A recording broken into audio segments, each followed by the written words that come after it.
Dun, dun, dun, dun, dun, dun, dun, dun. Hello, and welcome to Pull to Open, an ongoing quest to watch all of Doctor Who in random order. I am Pete Paschal. I'm Chris Taylor, and we're just a couple of guys who love Doctor Who, have written about Doctor Who, and who love the Doctor Who theme music so much that we do it as an intro for this fabulous podcast that you're listening to. And you may have noticed that our drums are sometimes out of sync. In fact, always out of sync. Oh, no. In the actual podcast itself. That's not how it sounds to us. I kind of enjoy the cacophony it creates. After our intro, it's kind of almost wonderful sketch comedy style here. It's delightfully out of sync. It's character. It's character of the podcast. It's great. People expect it now. Yeah, we're out of time with each other as we tumble backwards through time, through the entire history of Doctor Who, in random order. So where are we and where have we been? Well, previously on Pull to Open, we had visited The Girl in the Fireplace, a New Who classic, one of the first brilliant collaborations between Russell T. Davies and Stephen Moffat, who would go on to run the show, of course, for a while after that. And the Who Beatles. The Who Beatles, and prior to that, we had one of their later hits, one of their later albums from season 4, Silence in the Library and Forest of the Dead. So there was a pretty clear through line there for the randomizer, which I apparently decided to stop being random for at least a couple of weeks. And a through line in the previous one, which was in the Forest of the Night. Going to the Forest of the Dead. Prior to that, we were Forest of the Night, the only other episode with the word forest in the title. Yep. And now forest in this one. But that brings us to today. We are now at the Trial of a Time Lord, the Mysterious Planet. I almost said part 1 between those two things, but it's actually parts 1 through 4. Yeah, it's the first story segment of the Colin Baker season-long serial Trial of a Time Lord, which hails from 1986 and has issues. I would say it's a fair summary. We're not commentating yet. I know. I'm just saying. Just a little headline there. There's some moments as well. There's a lot to unpack here, I have to say. I mean, we can talk about why the randomizer brought us here, but I would actually like to talk about, maybe even before we get into the plot summary, of why we chose to do this one as 4 different stories instead of one complete story. Because obviously on screen it is 14 episodes, all called The Trial of a Time Lord. But as any Whovian with his salt knows, or her salt knows, it's split up into 4 stories, each called something different, and this one's The Mysterious Planet.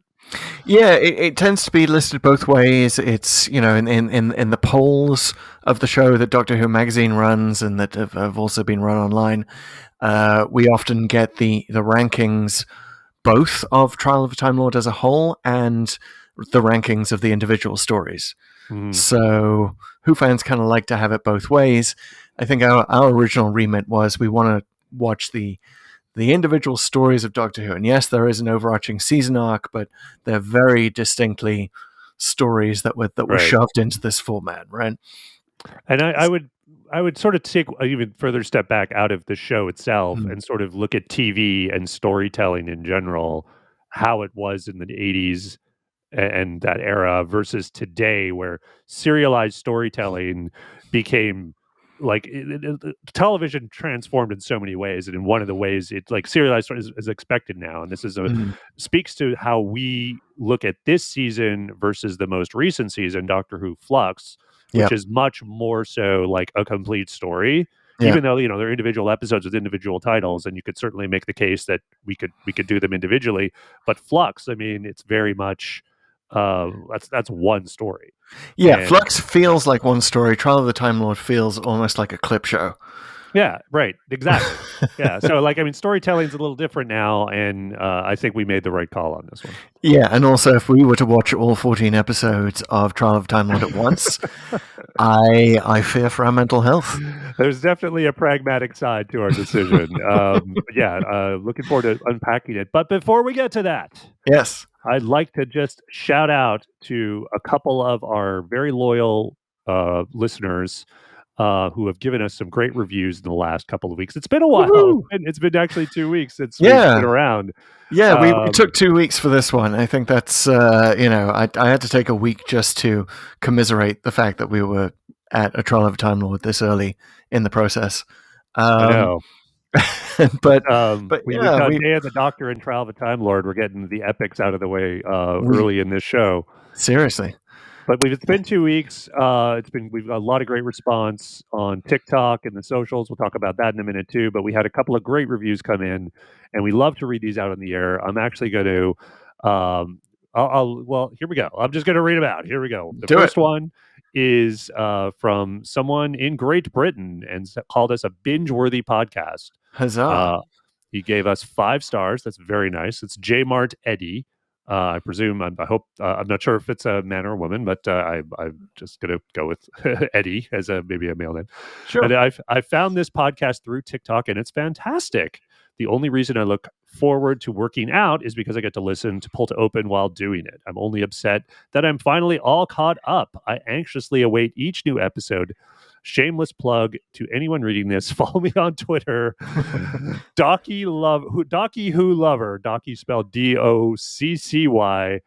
Go follow Eddie. I'm just going to call you Eddie just because it's in your handle on Apple Podcasts. But follow them on Twitter. Docky Who Lover.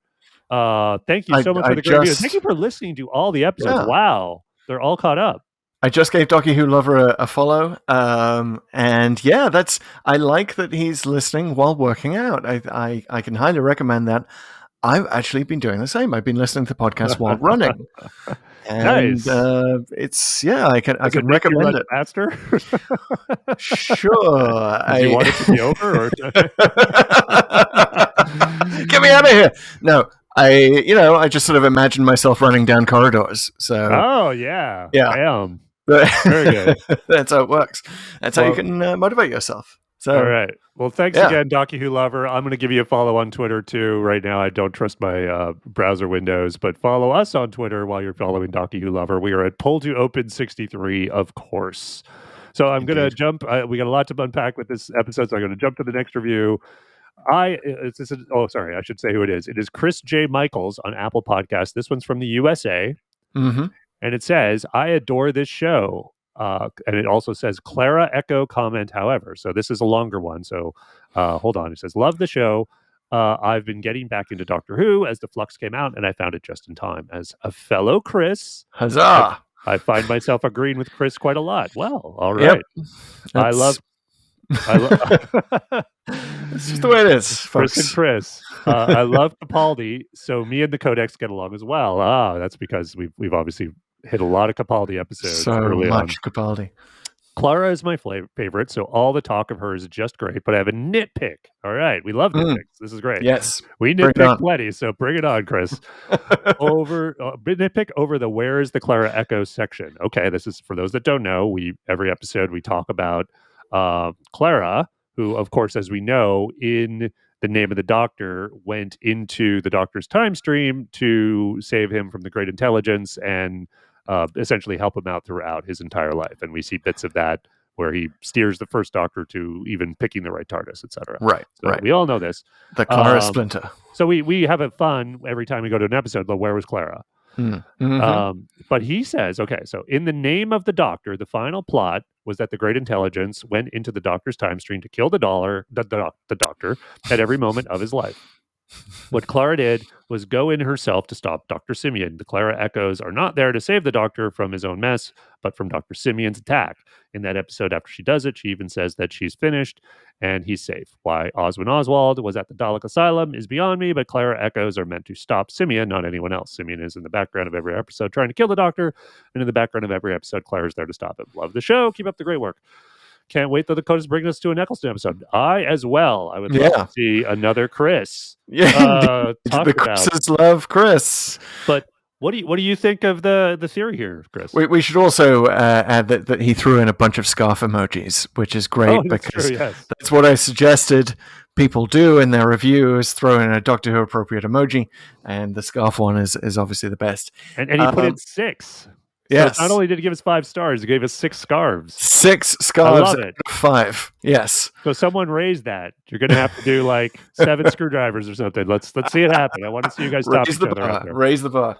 Well, I think that Chris here, not to disagree with a fellow Chris, but I think he has within his own review the seeds of why I think it's still legitimate to talk about Clara Splinters throughout the Doctor's history, which is that she's right there in Asylum of the Daleks, and there's no great intelligence in Asylum of the Daleks. And I think that gives us a toehold on the concept that there are actually multiple Claras who would, Clara was split so much through the Doctor's timeline that she does more than just save him from the great intelligence. She's just around to clear stuff up, as the Doctor's companions often are.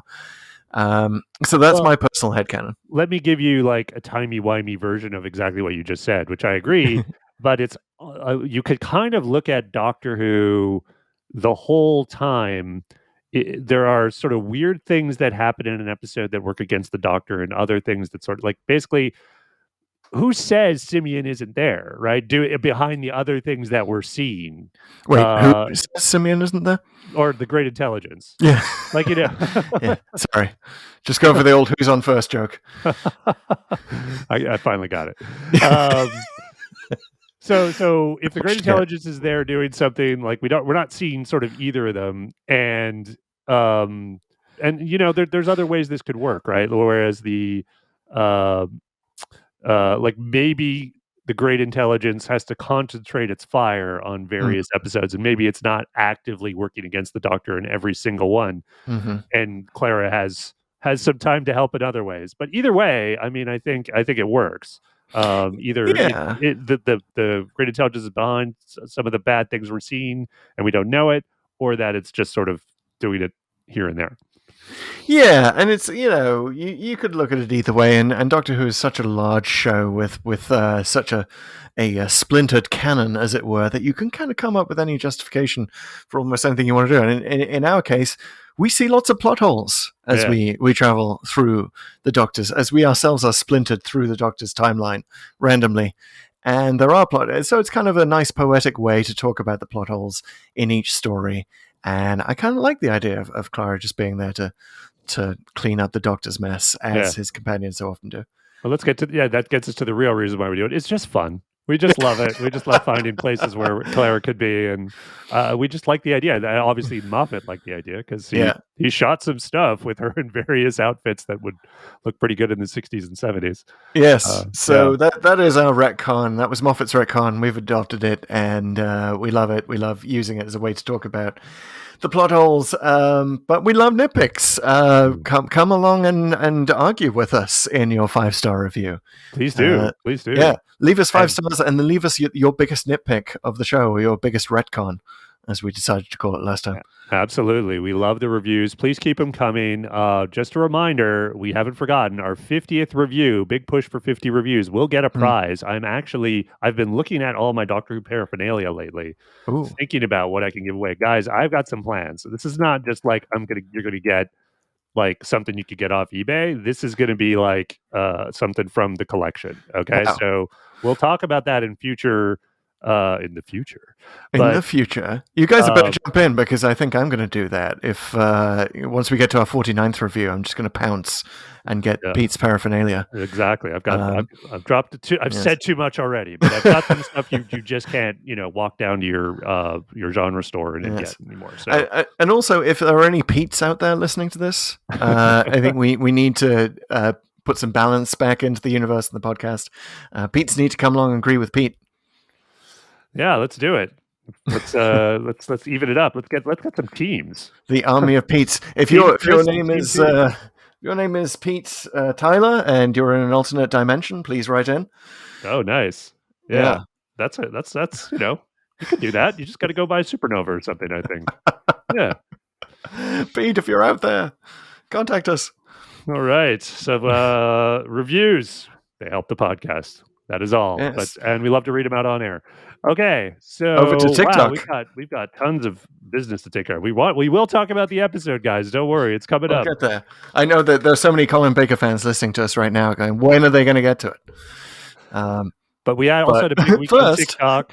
It's been great. Great couple of weeks on TikTok. We know you Tenet fans are out there. We know you Tenet fans are all over TikTok. So we have the back-to-back Tenet episodes. We're huge. A lot of people like to talk about the Doctor's sexuality and what he was going on there and the girl in the fireplace, and by extension, the Doctor dances. So there was a lot of discussion about that. Please go ahead and check out those videos if you haven't. Lots of good back and forth, and so a lot of comments.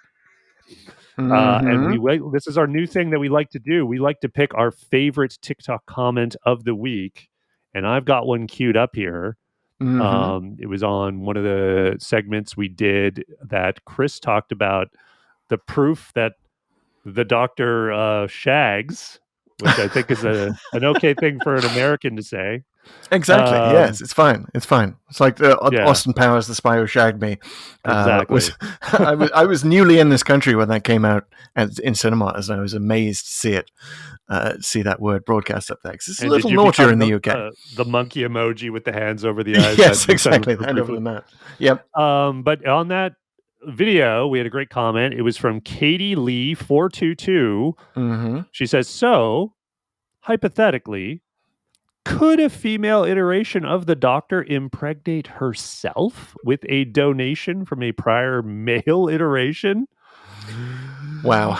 Yeah. Like, for those just listening and not watching on YouTube or wherever, my head has just exploded on this. Not since the Red Dwarf episode, I think it was Ouroboros. Right. Ouroboros. Yeah. Yes. Have I seen something quite so insane, but yet somehow make total sense? Yeah, that would be one way to get the show off the air immediately. I think if they had that happen, if we ever want to go Trial of a Time Lord style. You wouldn't show them actually doing it. It would just be. But what? that would count as incest, I think, under Time Lord law. I'm not that familiar with the Time Lord legal system. Perhaps we can bring the Valeyard in to explain this. Think about it must have happened in that society at some point. I mean, like, it's weird. I mean, I don't know. Oh this boy! Might be a Torchwood episode. It's very adult themed. I mean, we know that Captain Jack is probably, with every involved, 100%. With every Time Lord, yeah. Maybe he's thought about this time and time again. He's proud to boast about. I like to think about the aliens in Slaughterhouse 5. Remember that book where they required 7 people to be present to have a child, and I sort of feel like create Time Lords. You need a Captain Jack, or you need to do it in a TARDIS like Amy and Rory did to create River. Anyway. We know he's had a lot of previous incarnations, some of which were female. We know this now, post-Timeless Child. There's time for a Doctor mixer, a dance on the TARDIS or something, and you just bring it in, get some, I don't know, what's the Romulan ale equivalent in Doctor Who? Wow. Up, and there we go. Be sure to write in with your favorite Doctor matchups. Which Doctor / Doctor would you like to see together? Wow. Impregnating each other. Section of fandom that's already shipping the Doctors. I'll bet there is. Oh, for sure. And you know what? I think we've said too much. So I've got to wrap this up, guys. Great comment. Thanks, Katie Lee. Keep them coming. And perhaps you too could also be mentioned here on the podcast for our best TikTok comment of the week. Just follow us there. We're at Pull to Open on TikTok. No 63 there, just Pull to Open. So check it out. But we are at Pull to Open 63 on, as I said, Twitter and Instagram. Instagram's growing too. A good week on Instagram. And I mentioned YouTube. I know we haven't been great about getting our pod there, guys, but that is going to change soon. Stay tuned. I know a lot of you people have been asking about listening on YouTube, watching on YouTube, it is coming. Just give us a little time. We got to sort out a couple things. We got jobs and stuff, but And if you're watching this episode on YouTube, then forget what Pete just said, because we're up there. We've sorted it out. It's all good. All right. Okay. One last thing before we talk, and you're loving this one, Chris, because you got TLDW this week. Someone asked us a quick question on TikTok, and we haven't talked about it. I'm surprised because we just did 2 Tennant episodes. What about these rumors that David Tennant is going to be the next Doctor? Like, again, the 14th Doctor somehow. What do you think that's about, Chris? Rumors? I don't know. I only learned of these rumors via TikTok comment on Pull to Open. Oh wow! So it's all new to me. Do you know anything more about the source? No, actually I don't. Although I did read an article. I don't know if it made a big deal about the source, but there was sort of I read the initial article about like, oh, there's this rumor, and it's all because of Russell T Davies, and it's kind of like this thing. Oh, he's bringing back his production team. There's a lot of like, well, what is a way to restore sort of faith in fans that may not really like what the direction Chibnall's gone in, to be frank about it. And is this a way to kind of like, oh, not only are we bringing back the old showrunner, we're bringing back an old Doctor, because he was obviously super popular, and Doctor Who became in that time a worldwide phenomenon, thanks mostly to Russell Davies, in my opinion, but also, I mean, David Tennant, obviously a very, popular actor, and did an amazing job with the role. So why not do that again? Well, I can think of reasons. Well, he doesn't age, so that's sort of an advantage. He's definitely got a portrait in the attic. I don't think this is going to happen. I'd love to see what the sourcing is on this, if it's sourced to some no-name blog, or references anyone in particular in the new production team. I don't think we're going to go there. I mean, having said that, we did just talk a podcast or two ago about the notion of bringing Matt Smith back and doing those missing 200 years prior to closing time. But Tennant, it's sort of hard to see where you would slot him in. Yeah, I think you could do it a couple different ways, where you could sort of have it's just sort of following the old Doctor, or like, I don't know, the missing adventures or something. I don't think that's particularly satisfying. I think what they would want to do is like, oh, he regenerates into a new version of himself, a la the Curator. So there is a little bit of precedent for this. He starts trying on the old favorites. Or for whatever reason, like something goes wrong, or there's a weirdness to his regeneration / her regeneration, and therefore it becomes, if there's an old pattern that somehow gets there. And so you could even believably do like an older Tennant to take over the role. I'm here for it, like, I'm like, okay, I'd check it out. That could be interesting. But I'm also like, I think that I wouldn't want to do a whole season as that, right? Like, I think you kind of do it as a one-off special, which could be a 60th anniversary type thing, or something leading up to it. Or maybe it's like you fool the audience that, oh, it's Tennant for a few episodes, but then they do the real Doctor switch. Right, and regeneration happens super quickly. Yeah, I mean, it seems a little greedy, right? Because Tennant's already had 2 regenerations. Right, yeah. I mean, what are we going to... If we get a third one, are we going to see, like, the 3 Doctors and all of them are Tennant? Yeah, well, that's a good... the cool thing with Tennant in the other universe is, like, it's an easy way to bring him back without just doing, like, a multi-Doctor story in the way they did Day of the Doctor, if they wanted to. Actually, so speaking of the Curator, I actually was thinking about that idly this week, and not just because I have a set of action figures next to my desk, including the Curator and the War Doctor, but I was thinking, wouldn't that be... Indeed. Wouldn't that be a great way to end Jodie's run and surprise everyone? She regenerates into a CGI deep-faked young Tom Baker. Whoa. And then we cut to, like, next season opens and it's old Tom Baker, as he is now, as the Curator, and then we get to see him regenerating into someone else. Wow. Huge. So it is like Yeah, wow. I love that. Right? You've done it. You've taken my idea and just completely blown it out of the water. Now I'm just, you've done it again. Chris's are so ahead, this podcast. I think I was also I love it. I love it. I don't know if you've been watching Book of Boba Fett, but basically the deep faked Luke Skywalker that is appearing in modern Spoiler Star Wars alert. TV. Sorry, but it's been like a week and a half, people. The deep faked Luke Skywalker is getting so much better, like scary good. Right. Because I remember the first season of Mandalorian. Yeah. Oh, no, was it second? I forget. Season two.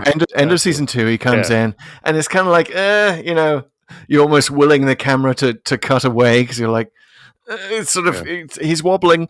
But no, now they've got him like bright sunlight, and he just totally, you can believe it's young Mark Hamill and sounds just like him, and even though it's AI involved and deep fakery. So if they can do that, pointing at the rival franchise over there, Doctor Who can totally do that. We can bring back the old favorite. But just a few of the old favorites, eh? Balls in your court, RTD. No. Indeed. Yeah. No, I'd love to see that. Well, Chris, speaking of wobbling, I think it's time. I think God. We're deep into this pod and we haven't done it, and it's time, dude. We can't keep them waiting any longer. All right. We're back here at season 23, story number 142 per the Pull to Open Codex, which you can find this link in the show notes. We're a trial of a Time Lord, the mysterious planet. And we are starting off, as we always do, with TLDW. Can I just mention, not to procrastinate any further, but this is another reason why we're not doing the Trial of Time Lord as one complete story, because the TLDW would be insane. It would be 7 minutes long. You'd need a halftime. You would. You need a halftime show within it, and just take a break, get a water. Okay, later, have some dancing Daleks, entertain the listeners, and then we bring it back for the second half. Okay, but this time, TLDW, Too Long Didn't Watch, Too Long Doctor Who. Have we decided which it is? Is it Too Long Doctor Who? It's in the true spirit of the TARDIS, it's both simultaneously, but you don't know until it actually appears. Schrodinger's cat-like. And in this case, I think, given the dreadful viewing figures for Trial of the Time Lord, it's Too Long Didn't Watch. Okay. So it depends on the production team. It's Too Long Didn't Watch. It is for the Mysterious Planet. We give 30 seconds for every 25 minutes episode, and notably, this is the first time they did 25-minute episodes. The first story to bring them back after a season of doing 45-minute episodes, I should say. But that is what we are doing, and because there's 4, you get a full 2 minutes to tell us all about the story of the Mysterious Planet. So, Chris, are you ready? I'm ready. All right, let's start this off in 3, 2, 1, go. Okay, so the TARDIS gets pulled out of time, and the Doctor gets pulled into this Time Lord space station, where he is the subject of an inquiry from the Inquisitor and a prosecutor known as the Valeyard, and the Doctor doesn't even know that he's no longer president of Gallifrey, so he's very surprised by this inquiry that becomes a trial because the Valeyard's sort of out to get the Doctor, and we don't know why. But the story that the Valeyard shows on screen is something that the Doctor has been through recently on the planet of Ravlox. And what is Ravlox? Well, the Doctor discovers pretty early on that it's got Marble Arch tube station, so it's actually Earth, but it's in the wrong place, and he doesn't know why, and isn't resolved in the whole story. But on Ravlox, there is a quote-unquote immortal who's actually a robot, and he selects a couple of kids to work for him, and everyone else, he's like either purging them or telling them that the planet's been ravaged by fire, so they can't go to the surface. But the security guy has been helping everyone to the surface, where they live as the free people with a queen. And there's a black light antenna up there that provides the immortals energy, which is black light. And there are a couple of rogues called Glitz and Dibber. They're trying to destroy the black light thing and steal secrets from the immortal. And they almost get killed by the the head of the Free, the Queen of the Free, who they instead, with Perry, who's also captured, they turn around and go to the Immortals' castle underground, which is down through Marble Arch Tube Station, turn left, take a couple of corridors down, you're almost there. And the Doctor manages to persuade the robot, tries to persuade the robot that he shouldn't kill everyone in the black light explosion that might expand and kill the entire universe. And then he leaves with Perry and after the robot. And time. Nice. Nailed it.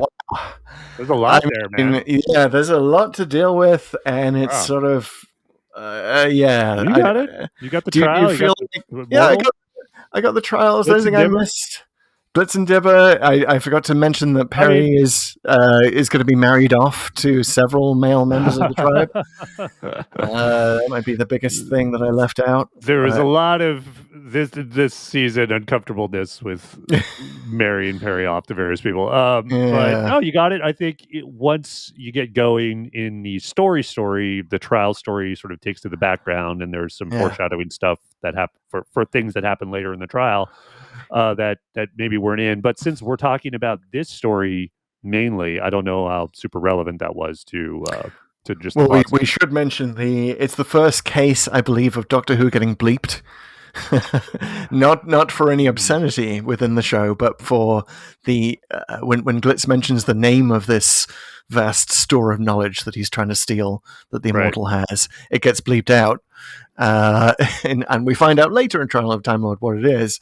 But given that we're told already that the information in this story is coming to us via the Matrix, I think it's kind of easy to figure out what the vast store of knowledge might be. Just saying. Bit of a giveaway. It is one of those things I liked. I mean, honestly, like those are aspects of Trial of the Time Lord, and talking about the trial scenes that I thought kind of work at this point. I think those sort of things they're putting in there to foreshadow what's coming later do intrigue rather than confuse or get in the way at this point in the trial. There's also the thing about, obviously, they're going to show Colin Baker and his recent adventures, and that's the whole point of the show. But if this really is a trial about the things he's done, you kind of like, you kind of almost think, well, why wouldn't you show some stuff from Davison? And why did you even pick this adventure? I could name probably a few off the top of my head that show what a freaking meddler is. Exactly. So either make it top of my list. Make it a clip show, and that would sort of placate the guys at the BBC who want this to get even cheaper, and that might actually be more fun because you'd have more trial scenes, more arguing between Six and the Valeyard, which is in some ways sort of the most appealing part of this episode. Is the only part perhaps where the actors are having any fun with it. Yeah, no, agreed. That was something that struck me on a rewatch, was how just miserable everyone seems in filming this. You mean in the trial or all of it? All of it, really. I mean, I think the trial scenes are an exception, although I do feel sorry for all those extra Time Lords in the background whose only job is to swivel round, and they need to talk to like Time Lord Osha, Gallifrey and Osha, because they're just going to get such a crick in their net looking up at that screen. Yeah, it's funny. Their only job is to sit there and watch Doctor Who, which I think that there are worse jobs, but it's kind of our job. But it's really funny and interesting to unpack the very conscious metaphor here, right? And maybe we should get right into it, which is that let's do it, because you have to sort of, to understand this show, you really have to understand what was going on in Doctor Who at the time. It had been put on hiatus. I think canceled first by the controller at BBC, and then put on hiatus because of the outcry. And he really had it in Doctor Who. Like, he did not like the show, thought it was dumb and looked cheap, and was kind of a national embarrassment. And to be honest, at the time he was kind of right.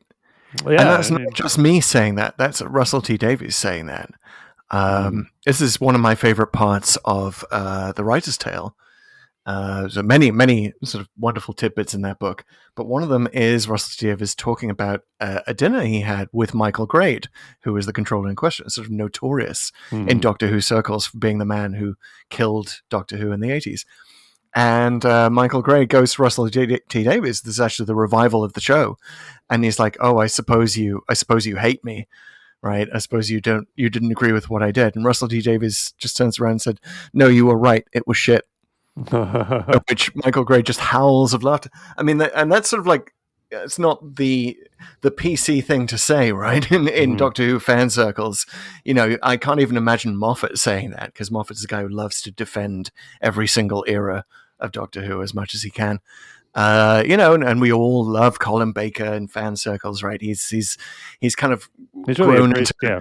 He's a lovely guy. I don't know if you've interviewed him, Pete. I have. He's sort of a lovely Doctor Dad at this stage. Yeah. So. Yeah, no, we don't have to We get should too say much that at into the it, outset. where like he was obviously fired at the end of this season, and I know there was a short period where he was a bit bitter about it. I think justifiably so. He was obviously not really treated very well and blamed for certain things about the show, which were not his fault at all. But I think, to his credit, he came back around pretty quickly and became kind of an elder statesman for Doctor Who in later years. And even before that, he was in the stage play that they were doing in the 90s. He did a whole run in The Ultimate Adventure. He and Pertwee both reprised their roles for the stage. So, I mean, he clearly knew about he was a fan of the show and his own work, and basically was like, okay, and appreciated, I would say, in the right way, like what being the Doctor, even for the limited time he had, really meant. And I'm super grateful for him having that attitude, because he had every right to say, screw this, I'm never touching this franchise again. Indeed, as other doctors who've had sort of tenuous relations with the show. Tom Baker definitely had to take a lot of time off, wouldn't appear in the Five Doctors, right, etc., etc. Chris Eccleston. He said later he regretted that. Yeah, and Chris Eccleston, of course, has recently come back overtly because he says he needs the money. He's come back to do the Big Finish. We've talked about that before. But yeah, Colin Baker had his time away, and he came back, and he actually did his regeneration proper with Big Finish, and his regeneration into Sylvester McCoy. So we've that is now canon. It's out there, right? But I sort of, since this is our first Sixth Doctor adventure that we've come to in Pull to Open, I want to talk just for a minute about Six and about Colin Baker. Sure. Because apparently he got the role when, and he talks openly about this, we'll talk about this a lot, he was at a garden party, I believe, and John Nathan Turner happened to be there. And Colin Baker was just, whatever happened that day, whatever he drunk, he was just on fire and amusing the hell out of everyone. And John Nathan Turner took one look at this guy who was just, holding a crowd enraptured with his bon mots, and said, "That's the Doctor. That's the next Doctor." And there's always sort of this question around Six of like, is it that he was written badly because they went on this sort of post Caves of Androzani streak of thinking that, well, what we need is more of that. We need more sort of dark Doctor Who, and he should be deliberately unlikable and all this stuff. And to what extent was it just was Colin Baker wrong for the role? And I don't often say that of actors who play the Doctor, but I think with Baker and personally speaking, Sylvester McCoy, again, love you, Sylvester, maybe some people aren't necessarily right for the Doctor role who ended up playing the Doctor. Yeah, I don't know if I'm the guy to even judge that. So a little confession for me, Peter Davison was my first Doctor.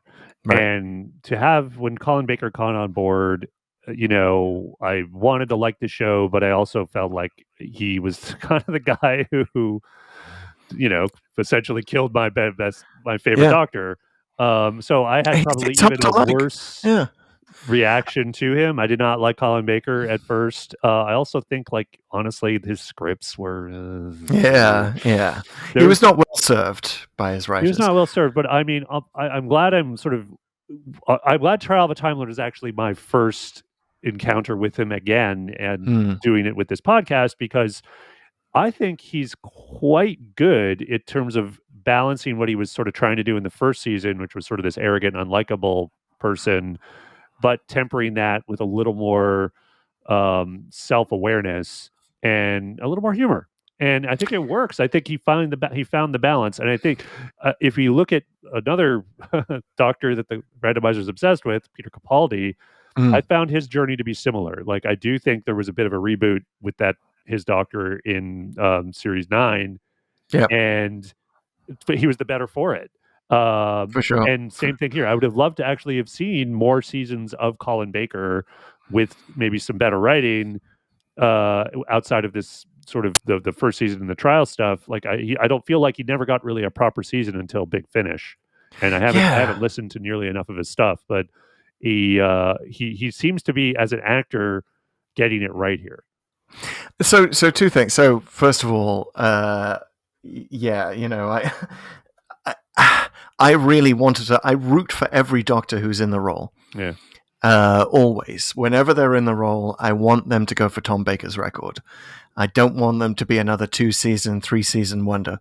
Yeah. You know, I want them to really dig in, really become the Doctor. And I was rooting for Colin Baker at the time.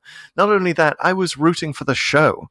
And I was watching this at the time, and I was trying to get my dad. I kind of mentioned this at the end of the last pod. My dad was a Troughton era fan. Right, and sort of thought things went downhill from Pertwee onwards. Right, that was his conception. But by 1986, I was the one carrying the can for Doctor Who in my family, and I really, really wanted him to watch this. So I remember one long hike we took on Hadrian's Wall, the ancient border between England and Scotland, and I spent so much of that hike just trying to recap Trial of a Time Lord for him. so TLDW this week has a bit of personal resonance because I've kind of done that before, just not in 1 minute. And it just didn't take. And actually, when I was watching this again, I watched episode 4 specifically. Okay. So much of the dialogue was familiar that I realized that I had not only taped it on VHS, I had watched it and rewatched it. That whole line where he calls the Valeyard the Knacker's Yard. Oh, yeah. I was like, oh, shit. I spent so many misbegotten hours rewatching Trial of the Time Lord, trying to make it good in my head. Because I think I knew even then, there was only one time Doctor Who can do this, right? I mean, yes, the Doctor was on trial in the War Games, right? And in theory, this is a trial that covers all of his activities since then. Well, I do feel like they should have said that more explicitly, just a little. Again, I'm the nitpicker here, and it's like the whole idea that there's no double jeopardy. I mean, I guess who knows what Time Lord legal system is. It's like, guys, we've done this, and they sort of justify it like, well, we didn't get it right that last time. They should have said, well, you've actually done a lot of meddling since. Yeah, exactly. The Doctor is certainly a scofflaw. Yeah. They should definitely be brought up to the point that they should have shown more than a handful of adventures. But regardless, it's one of those ideas where you're like, the Trial of a Time Lord, even as a kid, you instantly get the concept, right? And you get how great that could be, and your head canon is immediately racing as to how great that could be. How great. Well, I also feel like there's been great legal drama in TV up until this. I think even LA Law on at this point. It might have just started. I think so. Yeah. But, the whole idea of the legal drama, is obviously it's a trope of going back forever, but it's a great format. I mean, that's why it keeps coming back. There's adversaries and a verdict, and it's kind of how we want it to be. Even though our real legal system is probably almost never as dramatic, unless it's like a Supreme Court thing or whatever. Indeed, and Colin Baker was a lawyer in his past life, right? So he knew how to do this stuff in the courtroom. So it had such potential, and Doctor Who can only do it once. So this has got to be, you've got to knock it out of the park, especially if. We'll get into this, but the context was they knew that Doctor Who was fighting for its life. They knew that, the show had gone on hiatus when it was supposed to be cancelled, and there'd been this whole fan campaign, and now here it is, and it's back, and it's defending itself. So there's the larger fourth wall breaking metaphor of it. And they did not knock it out of the park. They whiffed it. In that terminology, right? I mean, it's just you can try, you can stretch yourself, contort yourself in all sorts of ways to say the Trial of Time Lord. No, it's good. No, the Valeyard's an interesting villain, etc., etc. But it just it squandered such a great opportunity, and that's why I think I kind of need therapy around this episode, Pete. Yeah, like many good legal arguments, good on paper. Yeah. Like it's taking on the metaphor thing first. I really Mm. here might be an unpopular opinion. I actually really like the idea of turning the Doctor Who being on trial into Mm. something that is sort of self-referential and borderline breaking the fourth wall. Oh yeah, absolutely. I think that could be really fun, and still work as a story element, but it's just not that interesting the way they've done it. One is like they haven't really thought out the legal side of this, and I know that sounds really stupid, but it is like it comes down to the Doctor and the Valeyard yelling at each other, which is Mm. fun at first, but I gotta say it gets tiresome pretty quickly, even within Mm. this story, right? I think some of the trial stuff works, but by the end, when he's constantly calling him names, which Yeah. they even say he's being immature, and it's like, okay, dude, it's enough already. He does like the knacker's Yeah. yard, the boneyard. I mean, you're Scrappy not like blood. Yeah. he's freaking Sawyer from Lost or something, giving everyone a nickname. I Yeah, just dude, it's not you're not being that clever, Doctor. it's funny the first You've time. you've been a lot clever in the past, and the Inquisitor. You have a lot of these lines that sort of you wouldn't want to throw out in the defense of a show. Like if you're taking this meta thing to its logical conclusion, you have lines like the Inquisitor saying that she tires of this bickering between them, and the audience is like, "Yep, us too." And then there That was like, can't we just have the edited highlights? yes, the Doctor himself saying that. The Doctor is basically condemning himself out of his own mouth in terms of the fourth wall breaking meta concept. I'm bored watching me and Perry just wandering around and making puns or whatever they were, like it's like, well, you shouldn't be because Yeah, that's and your life. doesn't he And even say like "wake me when it's over"? yes, Yeah, that was like at the very end, like, well, if your next thing you're going to show me is going to be like the solid part of you're going to be like this one, wake me when it's finished. It's like, wait, what? Did you just review the episode we just saw badly? Like within the one show? star. Like it's like, okay, that could be fun, but I'm also that's a weird position to take, Doctor Who, on yourself. By the way, speaking of Doctor Who and the name of the Doctor, Mhm. this was one surprise, one tiny pinprick of light in the rewatch. Did you notice the Doctor almost says his name? I have to confess, I kind of didn't. When did that happen? It's in the first episode. The Doctor talks about, and apparently he's. I couldn't remember this. Colin Baker's mentioned this several times in his run. He's going to, retire and become an academic. Basically, it's before he decided he was going to become a curator, obviously. But he says something like, I could stay on this planet and write a thesis. The archaeological history of Ravlox by Doctor, and he's clearly going to say the next word, but Perry interrupts him. Right. Well, you could make the case that he was doing Missy's name, which is, of course, his name's Doctor Who. Yes. Don't you know that? Which is another breaking the fourth wall moment. But but then Colin Baker is breaking the fourth wall with the question mark collars the whole time. Anyway, right? Yeah, I guess I just didn't read that much into it in the moment, and I was more focused on their interaction, and I think that's a really good, again, another part of where they thought out where these characters are now, given the last season, and where they wanted to sort of take them, because it's very clear that there's time has passed since the last we've seen the Doctor and Perry, which was I think Revelation of the Daleks or Time Lash, can't remember which, and Perry's has covered herself up, like she's finally got like a decent costume for the 80s. Yes. She was in a bikini last time we saw her here on Pull to Open in Planet of Fire. Very first randomized episode, in fact. Oh, that's right. Yes. She started with it as a Davison companion. Wow. Speaking of Hanky Panky and the TARDIS that we were talking about. Seriously. That probably went somewhere. But sorry. I'm a shipper too sometimes, guys. Sorry. Every now and then it comes out. But the point is, I think their relationship is much more familiar, much warmer. I mean, they bickered before and they kind of played it, or they actually said it like, oh, this is what we do. But you never quite get the warmth and that they're what they mean to each other. And I think this is the episode where it's most apparent, because the Doctor comforts Perry quite a bit. And I wish there was a little more the other way. But you do get a sense that they are like friends now, and that there's even a bit at the end where the doctor's about to get into kind of like making fun of her, and she's clearly not there for it, and he instead puts his arm around her and said, "Okay, it's okay." And I It thought that was is. good. Yeah, it does. It does not age well. A lot of the Doctor and Perry's interaction, even in this story, I think it's the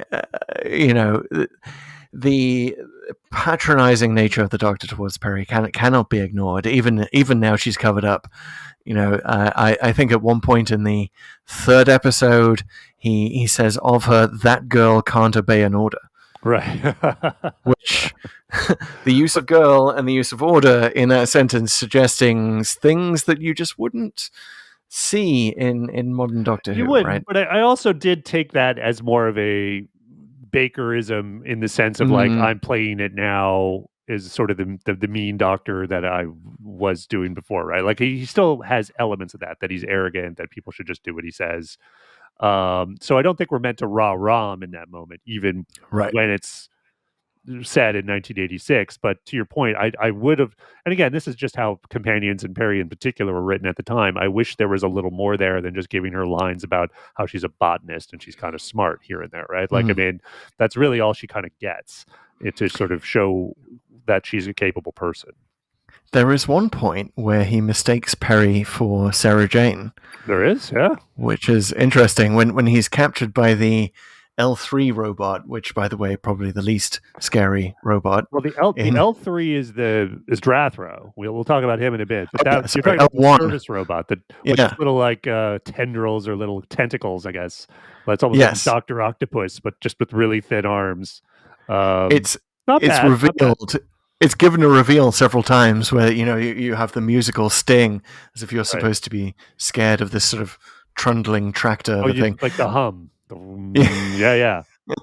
Yeah, so he, so he's knocked out by this machine, and then he sort of comes to with a weird accent, and he talks about Sarah Jane.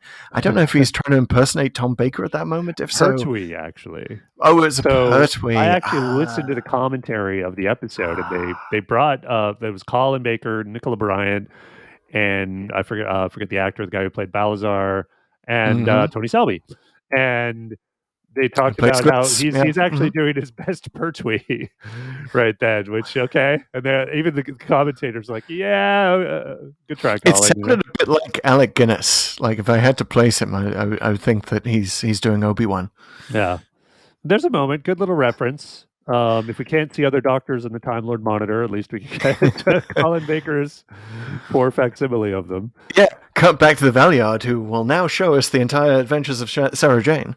Just to explain the context. Robot, I think you're down. Like this is one of those episodes where the production values, I mean, it's very seesaw, and mostly on the saw, I guess, if that's the downside. So this robot, I mean, is like, it's not a scary robot. It's just this weird, it looks like a traffic director thing you would see on a highway somewhere that's just blinking, go to this other lane because you might, you can stay below 40 miles an hour.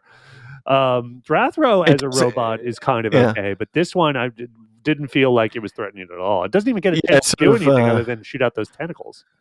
Exactly, which somehow knocked the Doctor out. We don't know how, and gets to blast through the wall of the Free People's prison hut at one point. So that's where a lot of the budget went on that special effect. Oh well, this episode is notable for budget for sure, because they actually have the most expensive effect up until that point in the history of Doctor Who, right? Which is that space station for the Time Lords, right? At the start. It looks gorgeous. Apparently, it was 6 feet wide. They worked on it. It was like 1,000 pounds, which was crazy at the time. Awesome. It looks great, but it's only used in that one scene. It's like that, whatever it is, 90-second sequence, and you never see it again. I think you see it a little later in some other trial sequences, but it's the same kind of transition. Here's where we are. It's such a weird choice because it's also, I believe, Doctor Who's first use of motion control cameras. Motion control cameras controlled by computer is the reason that Star Wars looked so good. Right, the reason why you could actually finally have dogfights in space is because you could time the camera to follow a ship in a certain sequence, then you could time the camera to follow another ship, and it looks great. It looks cool, and it is used here to no effect whatsoever. Right. There's virtually no storytelling, and it's like they just. I almost feel like they commissioned the space station before they even knew what they were doing, because there's why are the Time Lords even on a space station? That's never explained. It's just like this is where we hold trials. I mean, you have a whole planet and a capital, and you have the ability to make things bigger on the inside. Like, why are you doing this on a space station? Yeah, I mean, at least maybe write something into the script, say this is sort of, a black ops kind of trial, or like it's taking place in neutral space. They can actually, kill the Doctor and get away with it, like, outside Time Lord law or something. So the worst thing this does, though, among all the bad things we just talked about, is that it sets your expectations higher. And then you immediately go to the Ravalox, and like literally the first scene with Perry and the Doctor, the camera wobbles so badly. I mean, it's clearly like this handheld thing. I think someone's tripping on a branch a couple times while they're doing it, and they keep it in, and you're just like, oh my God, not even in the depths of like the cheapest Tom Baker episode. You'd have to go back as far back as Hartnell, really, to find production values that bad, where it's just like literally you really didn't have money for one more take there. Like it was just, oh my God. You get the feeling of someone being asleep at the switch in all this, and that someone, probably John Nathan Turner, right? But to his credit, he probably thought, well, we'll start off with a super expensive special effect. We'll get Robert Holmes in to write the rest, and that'll just take care of business, right? Robert Holmes, one of the most famous writers in Doctor Who history, job done. Unfortunately, Robert Holmes was not at his sharpest. Sadly, he was getting sick at this point. He would die later in the run of Trial of the Time Lord, and unfortunately not be there to wrap it up as was intended. And sadly, it does. He is kind of repeating himself here. And the very first thing that that mysterious planet reminded me of, Pete, I don't know if you went to the same place, is the Crotons. Yes. Robert Holmes's very first story, where we went many moons ago on our random adventure. Yeah. And there's your randomizer through line. Boom. Yep. Took a while. That's you know what you want? You want a worse version of the Crotons. That's what you want. But it has exactly the same thing of, a robot trying to persuade a population of humans that the surface of the planet is on fire, so they can't go out. Right. And selecting young people from them. Yep. And in the Crotons' case, when they sort of demonstrate that they have capability for knowledge, I guess, is they're allowed to kind of join them. And there's the twins. I guess they're kind of supposed to look like twins in this. They don't really. Yeah. Blah blah. And Humka and Tandril. Yeah. And the thing looking back at them now is they look incredibly Aryan. Right, almost creepily so. It's like it seems to be the era of blonde hair in Doctor Who, when you have Colin Baker, who has grown out his massive perm for this story, right, is much larger than it was, and it's even permier later in the trial, I believe. But even Perry's got a perm going on there for a bit. So yeah, 1986. There's a lot of 86 going on here, especially with the hair. Yeah, I didn't mind those guys, the blonde guys. I just didn't think, like, if you're looking at double acts in this episode, like Glitz and Dibber take the cake and the chips. I forget even the names of the two Drathro slaves, but they kind of have like one or two lines that are all borderline clever, but they're mostly pretty unmemorable in my mind. They're just sort of idiots who kind of, look like each other and talk like each other and bicker with each other. And Drathro has to say multiple times that he tires of their prattling. Yeah.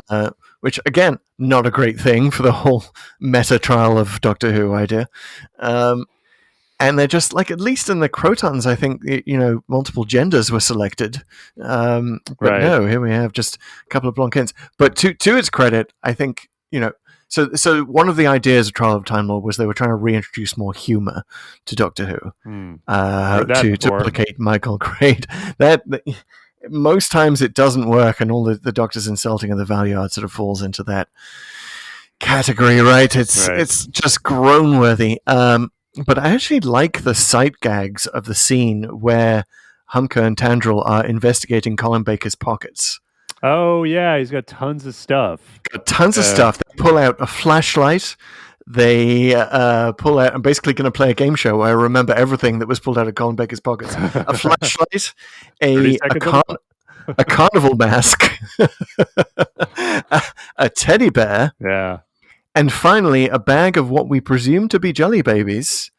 We don't know exactly what it is because the Doctor just sort of wordlessly offers the bag to both of them. Yeah. After they pull it out, and he's sort of annoyed and pushing everything else back in. I think there's something else, it's like a spray bottle or something. But it's a nice series of sight gags. It's probably the funniest thing in this sort of very dour episode where no one seems to be having any fun with the production. And I would have loved more of that, and I would love more of the idea that the Doctor is just sort of walking around with all sorts of crap in his pockets all the time. Well, for humor, the person who's having a great time is Glitz.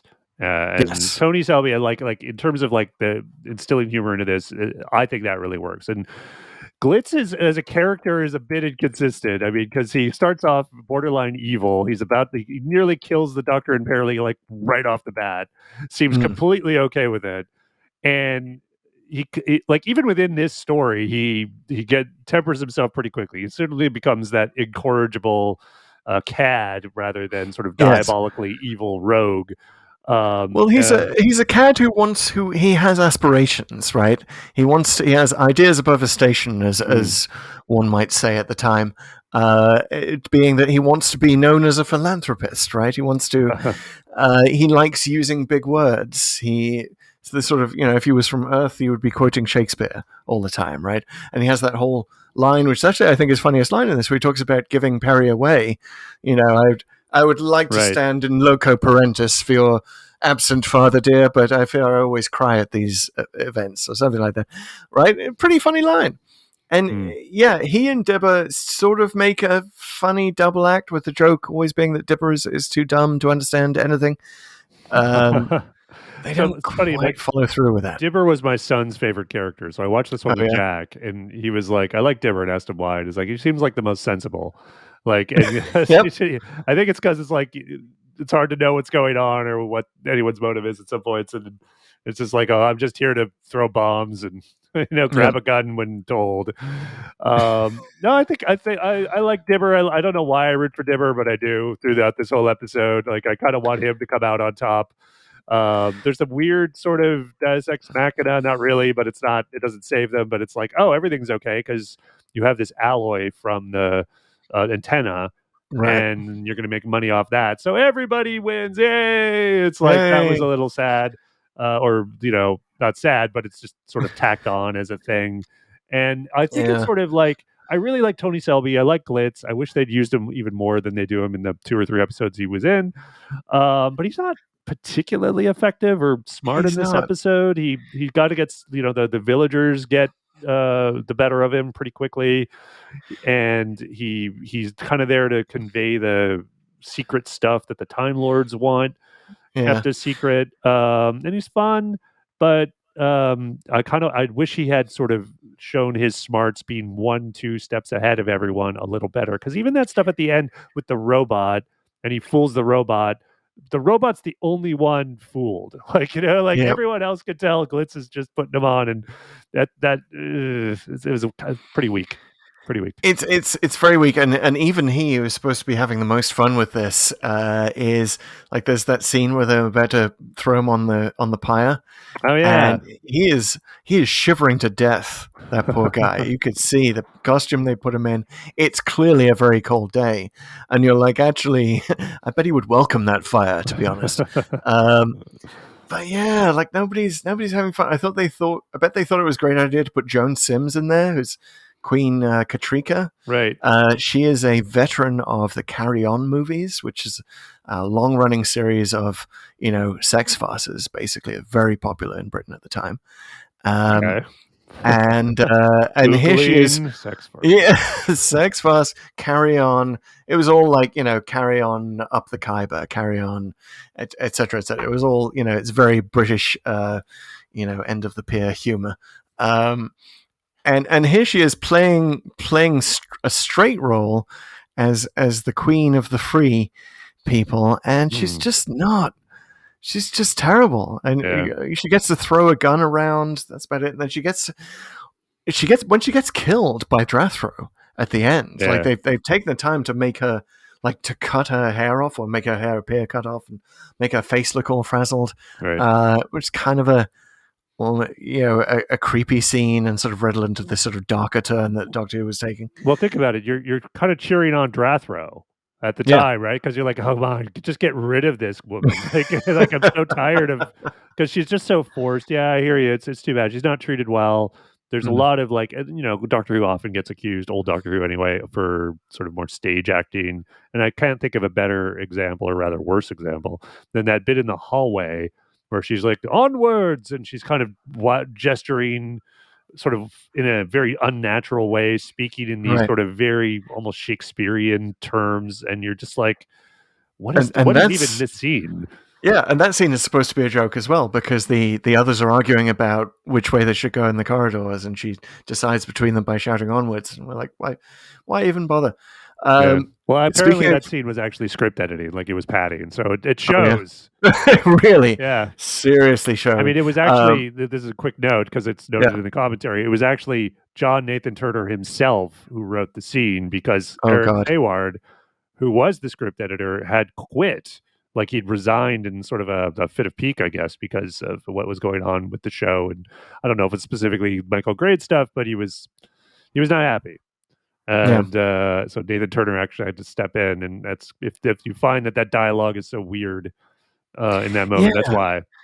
And speaking of comic relief that doesn't really work, we have the character of Balazar, who is supposed to be like basically a walking library. And he's read three books. Yeah.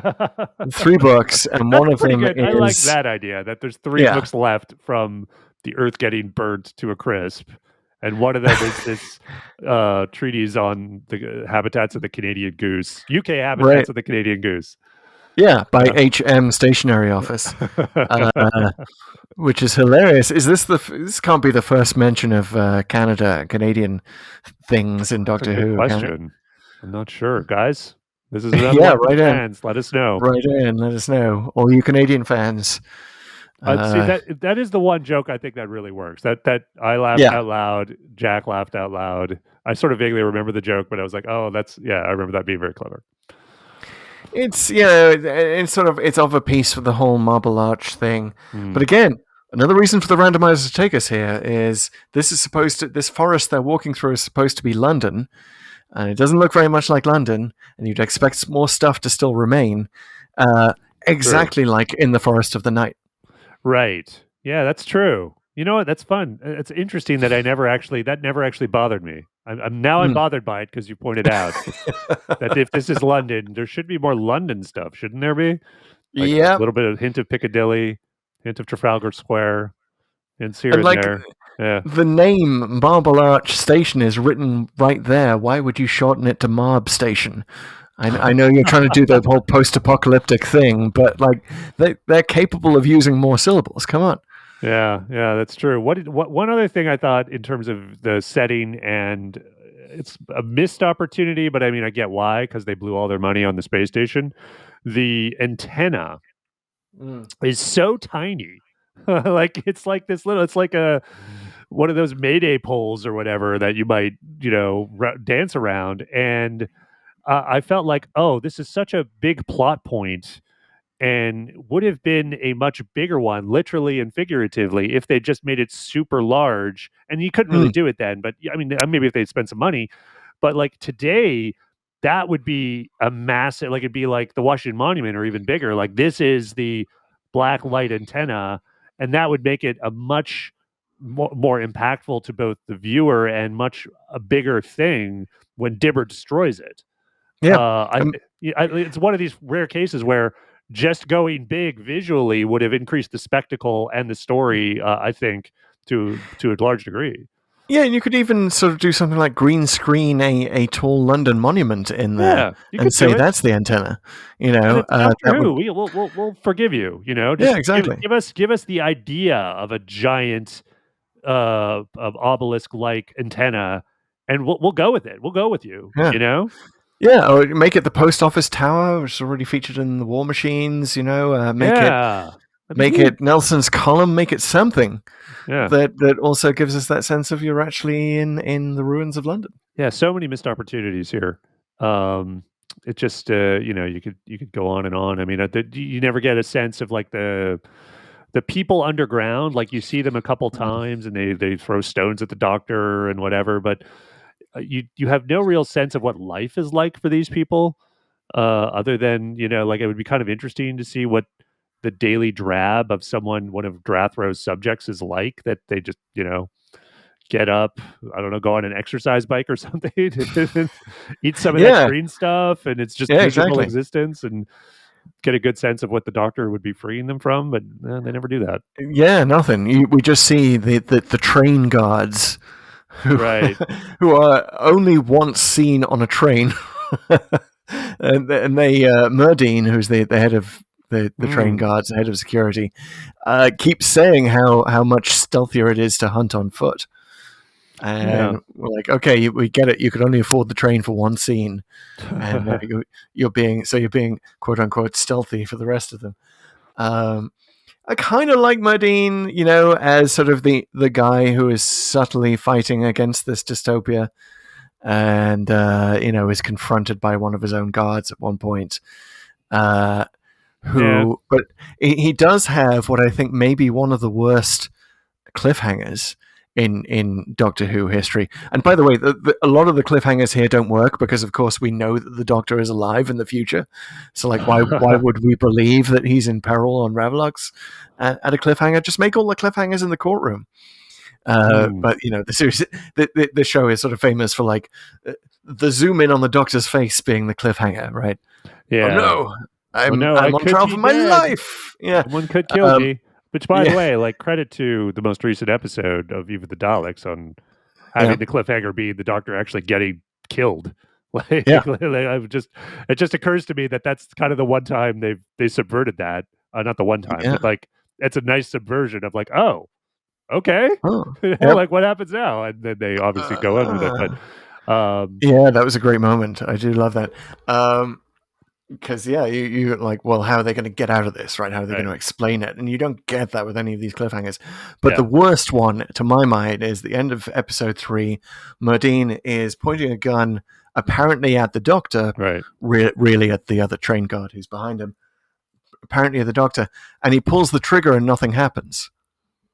Like he pulls the trigger before we cut away from the cliffhanger. Right. And it's just so like nothing comes out of the gun, and you're just like, oh, he's misfired. So why is that a cliffhanger? Right. Yeah, it's a bit production values again. Yeah, like exactly. Couldn't even show an arrow flying out of it. I mean, maybe that was take one, and for some reason the film got overexposed. Stick a scratch onto the film for like that super cheap effect of making a laser beam appear. Just do something that makes it think that someone's awake at the switch. Yeah, but to your point, I think the trial cliffhangers are more effective. I think the one at the end, the very end of this one, is predictable, but it's okay because it's like it effectively teases because there's more trial to come, and we've had the little hints within this of like something more here than the Doctor's trial, which is good. So I did feel like at the end of episode 4 that like, okay, I actually wouldn't mind it if the randomizer then brought us to Mind Warp or whatever. I don't know. Fast forward totally all the way to Ultimate Foe. I would totally go to Mind Warp next. Mind Warp is my favorite part of the trial. It scared the crap out of me as a kid, and I'm kind of keen to watch that again. It is also, we should mention that it is in all of the polls and ratings of the show that I've seen, this Mysterious Planet is rated as the worst part across the board. It Even has with the lowest Glitz. rating, even with Glitz, even with Deva. It's rated as the worst part. So we have, not only is the randomizer giving us the blessings be unto the immortal randomizer, it's giving us Trial of a Time Lord in Order, but it's also getting the worst part out of the way first. Well, thank you, randomizer. That's a good way to look at it. Only go uphill from here.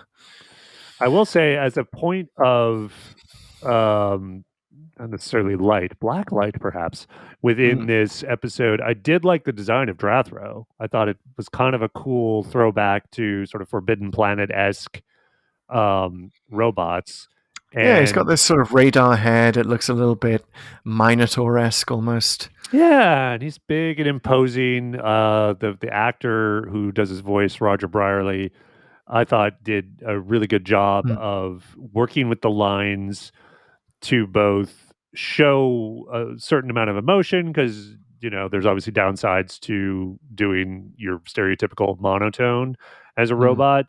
So he does it emotionally, but to a point, not over the line where you would just go, "Oh, come on!" Like a robot wouldn't be like that, and then you'd have to sort of justify it in some other way. Like a good example of that actually works is The Boss, where it was a very emotional performance, but intentionally so, and that worked for that story. But I think Drathro kind of works for this story. And he also, again, he does us the thankful favor of frying up the Queen Katrika and her follower, or whatever his name is, and ridding us of that, which also gives him a nice moment at the end of like, I can finally be an effective villain. There's this one shot where Drathro is taking what appears to be a small handbag, yes, a small purse off the wall. There's supposed to be all the knowledge that he's taking, secrets. But just the fact that it's got a carrying case handle, it looks so unintentionally comical, as does so much of this story. Yeah, it's funny. It's like, let me just get my secrets. Hold on. And it's like, it's just to physically pick something up, which I actually liked. And there's kind of like what I would say was probably a dumb line at the time that I think as the world has progressed is probably smarter than it seems, and we can retcon it. So Glitz says when the secrets come out is like, oh, there they are. They're all microdots, right? And I think in the 80s, microdots were probably considered really cool because, this was obviously an old military. I don't know how much it was actually used in spy. What do you call it? Spy games, spyfare, whatever. As a thing where you shrink text to an absurd degree that it looks like a dot, but then you put it under a microscope and it's actually tons and tons of data. Now, that sounds pretty dumb for a far future civilization, particularly one like the Time Lords or whatever. But if you think about today, so I happen to know a little bit about cryptocurrency because of my day job, and there's this idea. Well, not this idea. There is if you have a crypto wallet, you also know that you are strongly encouraged for your passwords to get. If you ever lose like your access to it, your passwords, you get like these 20 words for some of these wallets, and they're sort of random words that are generated, and you're strongly encouraged to keep a hard copy. Like, do not put that in a place where there's a screen cap, like that there's any capability of a digital system even seeing it, because then you're screwed. Like, the way cryptocurrency is, obviously it's totally decentralized. You'll never ever get it back. So keep a hard copy. So I like the idea that in the far future, anything you want kept secret, you have to keep it not electronic. There's actually a lot of truth to that.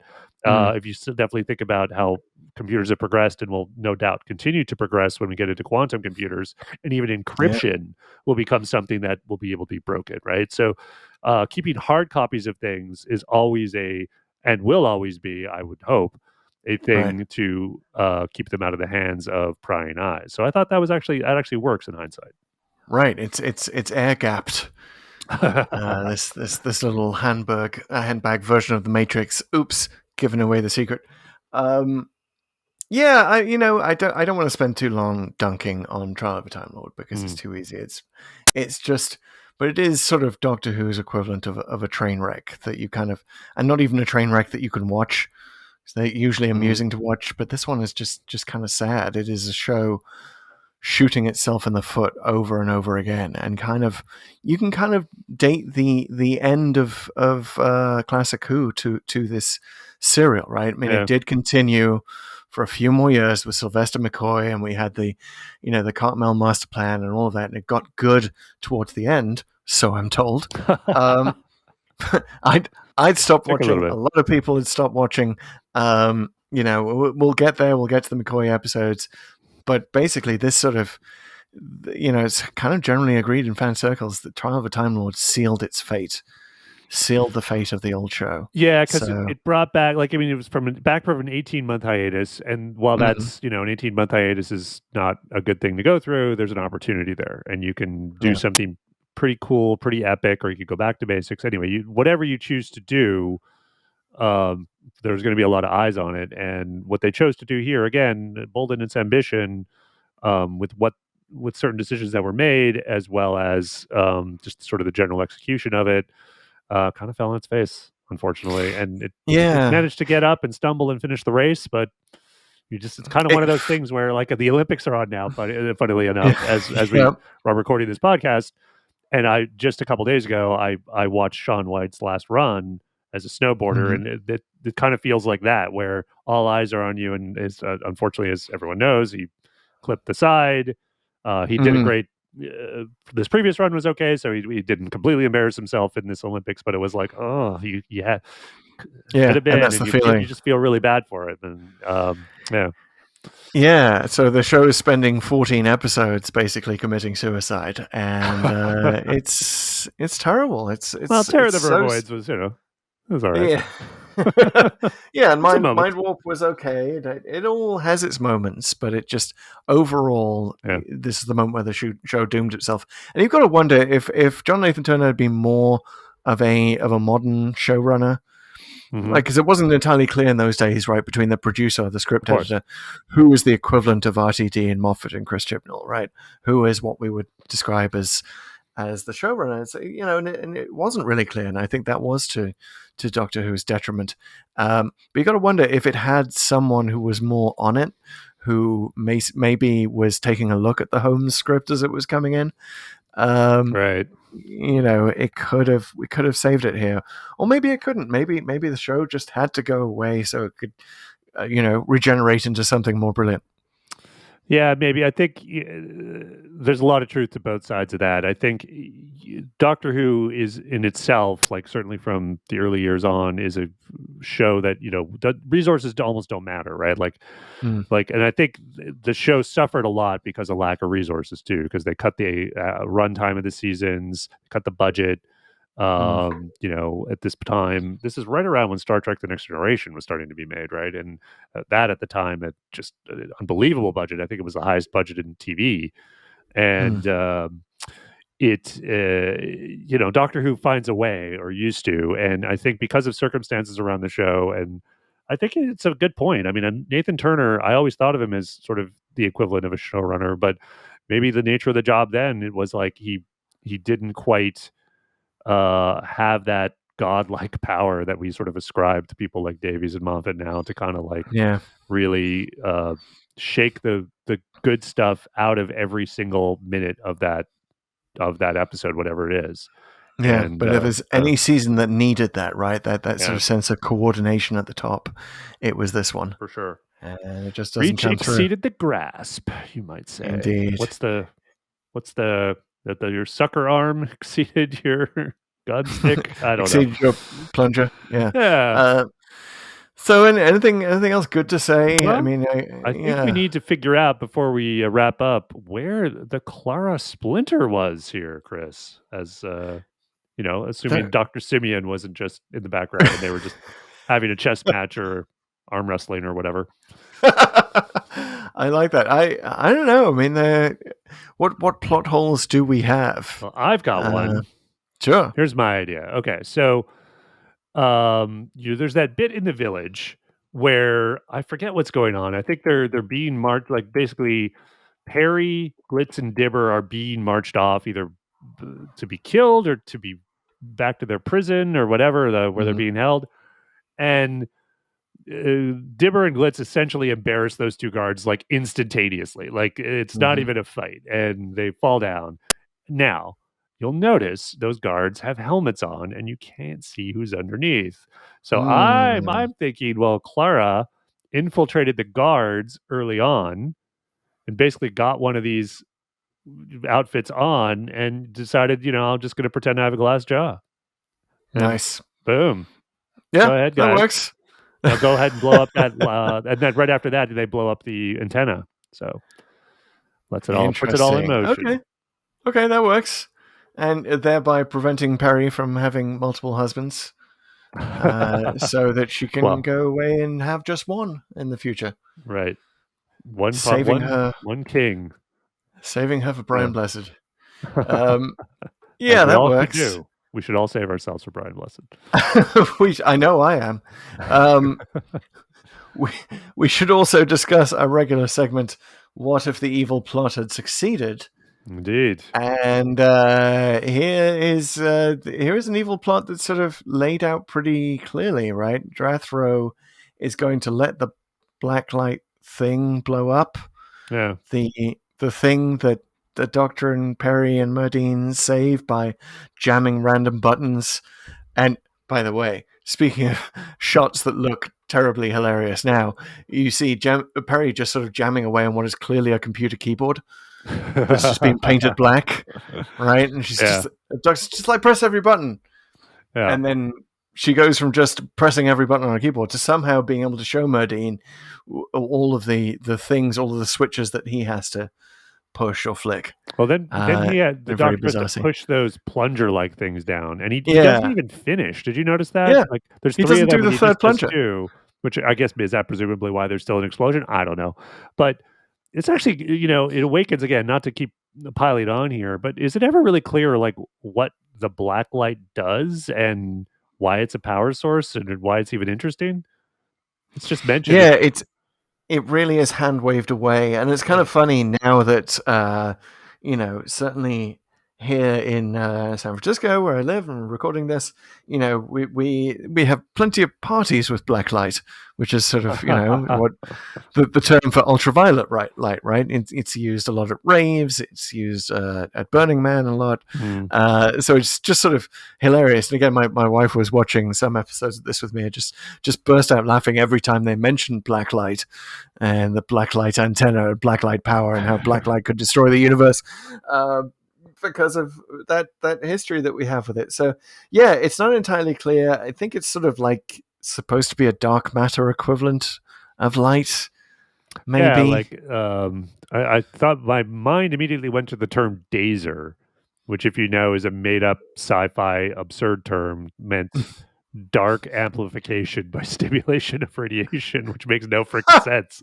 But if the idea is like, if you could picture what a flash dark would look like, right? Like that's what I sort of picture what black light is. It's taking away light, which again, absurd scientifically, but that has never stopped Doctor Who. And if they wanted to do that and use that idea that you could just flash dark at people, I think that would have made the story like really leveled it up, because that's kind of a fun idea, even if it doesn't make sense. But they never really do that, and they never even tell you what this is, and we just take it at the Doctor's word that the whole universe was threatened. I mean, obviously it helps his case in the trial, but it's not. I'm not getting it. It just feels like it was about to blow up, which is fine, but not that interesting. Yeah, it's weird. I think the Doctor at one point, he doesn't say it threatens the universe. I think he says it threatens the galaxy. He says the universe at trial. When it comes back to the trial, he's like, no one can claim to have saved the entire universe. Well, I think in the Revlux segment, though, I think what he says is galaxy. Because I remember noting that and saying, well, hang on. Glitz just said he had the death sentence in 6 galaxies or something like that. So clearly he is part of a multi-galaxy civilization. So that's not quite the same as saving the universe, right? That's true. I mean, maybe it was the loss of the Milky Way galaxy in the Andromeda constellation, or wherever the hell we are, would surely be severe, and we would not like that. But yeah, the Doctor is maybe doing a little bit of the the fish that got away here. Yeah. And just expanding in the service of saving his life. Yeah. And Speaking of all that, yeah. I feel like I got to throw in one last nitpick. It's never Mhm. one last one with me, by the way. Yeah. But it is like this has been said before, like none of the constellation stuff makes any sense because they say a couple of times that Earth has been moved a couple of light years, Yeah. which would essentially put it about as close as Proxima Centauri and not. So in other words, like, why would the Doctor even wonder, like, this if this isn't Earth? You know what I mean? Like, Mm. it's so close. That said, stars kind of move. 2 million years. I think they said it's 2 million years in the future. That it would, the star formations would look a little different, just inherently. Sure. So then, what even is 2 light years? And so, anyways, in other words, it's like if the time, can I spoil that the Time Lord Yeah. did it, Yeah. Do it. Go for it. and that if they move the Earth and raise it with some solar flares or whatever, why wouldn't you put it much further away than like the Yeah. general neighborhood of it's a star system? So yeah, it's a Yeah. weird one. When the Daleks move Earth, they don't mess around. Yeah, Right? exactly. We know that. Points Daleks on that one. Restoring the Time Lord home. Better Earth movers. Seriously. And and they would not bore the Doctor to death in any trial that they would put him on. But anyway, did we resolve what would happen if the evil plot continued? So, Like basically, there'd be a black light explosion, and maybe it would destroy the galaxy, or maybe it would just destroy that railway station and the people. Could be one or the other. Could be big or little. Depends on how do you like your steaks. it does suggest that it would destroy the Doctor and the TARDIS and Perry outright. Yeah. Right? They'd be too close to the explosion, can't get back to the TARDIS in time. The Doctor doesn't even know which direction the freaking TARDIS is in, as we learn at the end of the episode. But I think there is an explosion at the end. It's just not the black light explosion, right? It's just the place blows up. So I don't know. Gotta have an explosion at the end. It's classic Doctor Who. Yeah, it just happens. Gotta use that pyrotechnics budget to not very great effect. But yes. So what are we presuming? We're presuming it's a big explosion. Everybody dies. Yeah, and then then we don't have a trial, do we? Yeah, exactly. So Doctor just goes through all his regenerations, dies in each one. Black light death. The Valeyard fades away. Yeah, Valeyard doesn't even exist in the first place. By the way, I don't want to get too deep into the Valeyard, and we haven't got too deep into the Valeyard. No, that's for the ultimate foe. But I will say that little spoiler alert, the Valeyard is supposed to be the Doctor between his 12th and final regeneration. Right? Mm-hmm. Which at the time was taken to mean the end of his regeneration cycle, but now it does actually leave the wiggle room of somewhere between 12th and final. Well, we're still between 12th and final. So if we want to bring this around full circle to who could RTD bring in as the Doctor, why not have the Valeyard? Why not have some Valeyard action right now? What's his name? Michael Jaston? What's he doing these days? Yeah. Let's call him up. Did he show up in Big Finish at some point? Did he? I don't know. The Valeyard certainly did. I don't know how often. I do know that there were some sort of continuity notes within Big Finish, or guides for, was it the New Adventure writers, which basically said, don't include the Valeyard. He's a continuity nightmare. Which I think, if those guidelines were written today, I think it'd be like, go for it. Like, have some fun, guys. But go nuts. We got to get something out of Trial of a Time Lord. Was the Valeyard even pictured for like a split second in the Timeless Children, when there's the whole break out of the Matrix, and Jodie Whittaker sees like all of her previous faces very, very quickly, including the ones from Morbius? Yeah, from McBrain and Morbius, yeah. Maybe it wasn't, because in that case, if she still hasn't been the Valeyard yet, it wouldn't necessarily mean good point that she would have that memory. So I don't know. But I'd have to go back and look spoilers.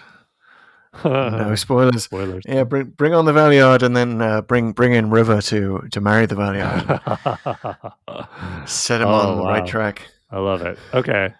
So basically kind of a boring ending if the political plot succeeds. It's like everything blows up and there's no trial. Yeah, I think we're saying a lot by the fact that we're so uninterested that we keep going off track.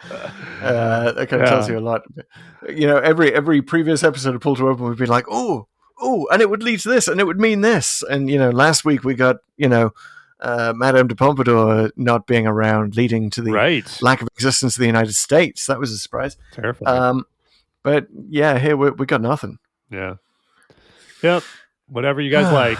Depends how you like your explosions, big or small, and you fill in the blanks.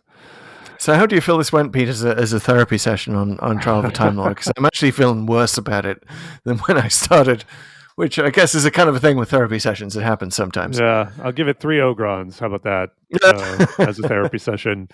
Yeah, I mean, you know, it's like you said, it's interesting to think about this era of Who, and the more you sort of uncover, the more you're like, oh, it's too bad. You know, so from a historical exercise, it's kind of interesting, but, you know, it's very understandable that it kind of leads to a bit of a downer. And you kind of, you know, you look for those rays of light like Glitz, like I think the robot, like a little bit of the Doctor and Perry's relationship. But ultimately, you're kind of like, okay, maybe don't take us to Mind Warp. Well, it's weird. I mean, I wouldn't mind going to Mind Warp now. Randomizer. Just going to throw that out there so it doesn't do it. I wouldn't mind it that much. I sort of feel like this is the nadir of our entire adventure. And it was sort of weird to me looking at these Doctor Who polls. Like people, the most recent one, which isn't Doctor Who magazine, it was an online survey conducted independently, but it actually rates things like In the Forest of the Night lower than Trial of a Time Lord. Interesting. To take the example of a thing that we've been to recently. Yeah. I would watch Forest of the Night 100 times before I'd watch Trial of a Time Lord, you know? I mean, it's ranked higher in the Doctor Who magazine polls. It's ranked higher than the Crotons. I would watch the Crotons again over Trial of a Time Lord. Like, I just, there's such sadness and such missed opportunity around this for me that, yeah, I'm glad that this is now time locked. And I think that there's literally, in the randomizer, nowhere to go but up. I don't care. Take us to the Gunfighters. Take us to, you know, any of these famously bad episodes in Who history. I'll take it. That's my challenge to the randomizer this time. We always give the randomizer a challenge. Do your worst. Because the worst has already happened. Yeah, that's fair. That's fair. I don't know. I would probably agree we're probably at the lowest point of our run. Having watched some of that McCoy stuff that we've so far avoided, I might think the worst is yet to come. But maybe the twin dilemma, which is sort of often ranked right at the bottom of these surveys, maybe. But at least then we'd have a bit of regeneration fun. Yeah, that's true. There's depths to explore still. I think a little bit, but yeah. No, it's been. I'm just what the hell, man. Let's get the hell out of here. Let us randomizer. We need you at ludicrous speed. Let's find out where we're going next. We need to get out of here. We need to activate it. Okay, guys, it's time for us to activate the randomizer. As everyone knows, or if you don't, the randomizer is 2 components. We have the codex, which is linked to in the show notes, which is a list of every single Doctor Who televised story from An Unearthly Child all the way to Eve of the Daleks. There's 299 of them. And within this codex, we must introduce a random element. And Chris. That's right. And the random element is provided by random.org, which is a true random number service. Gets around the fact that computers and intelligent robots from the future are very bad at producing random numbers because they rely on algorithms to guess at them. Instead, random.org uses atmospheric noise and is used around the world for lotteries and sweepstakes and online games and so forth. So that is how we are navigating through Doctor Who. But yes, let us stand at the TARDIS console and punch the button, pull the lever, bring out the biscuit dispenser, and get us the hell out of here. Yeah. So, Pete, are we ready? Do you have the codex? I do. Are you prepared to activate? I am ready. Give me a countdown All and a right. wheezing noise. Let's do this in 4, 3, 2, 1. 87. 87. We're an old Who for sure. There we go. Yep. Zeroing in on coordinates. The Hand of... No, wait. It's not the Hand of Fear. It's the Deadly Assassin. Oh, what? Yes. Seriously? That's seriously. It's the Deadly Assassin. Story once 87. Again, yep. I am in awe of the randomizer for taking us to another Time Lord based adventure, Gallifrey based adventure. Wow. We'll get to talk about how the legal system has changed quite a bit in the Two Doctors since this one. Yeah, the Deadly Assassin. Wow, very revered in many fan circles as a classic. Certainly a extremely notable episode. Set the tone for Gallifrey from then on for a long, long time. The reverberations from which were still apparent in the new series. It included the idea of only 12 regenerations, right? Or 13 regenerations. Right. A lot made about Rassilon. Yeah, we'll get to it, but there's a lot here. It's another Robert Holmes. Oh my, it is, isn't it?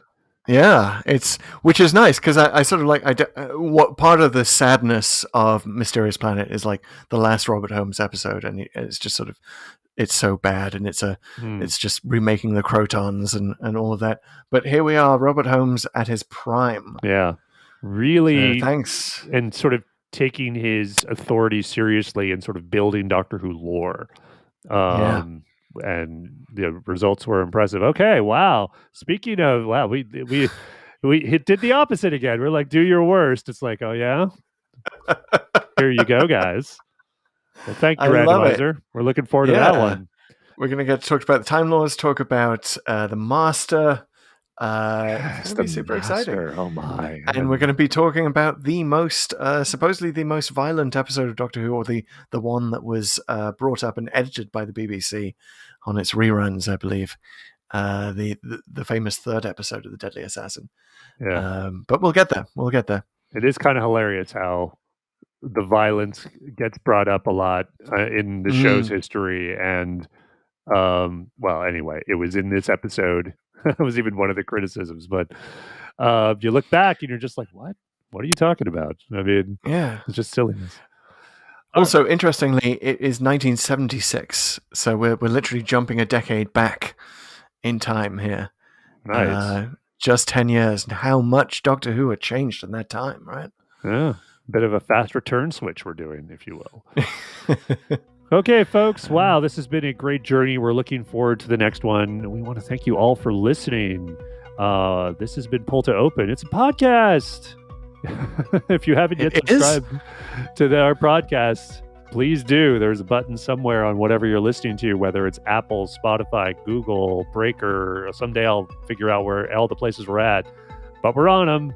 Please subscribe, tell your friends to subscribe, and follow us on social, where we're very active, especially on TikTok. We're at TikTok at Pull2Open, all one word, Twitter and Instagram at Pull2Open63. Please leave us a comment, chat with us. Go ahead and leave us a review, which we love. Go to your podcast app, leave us a quick review.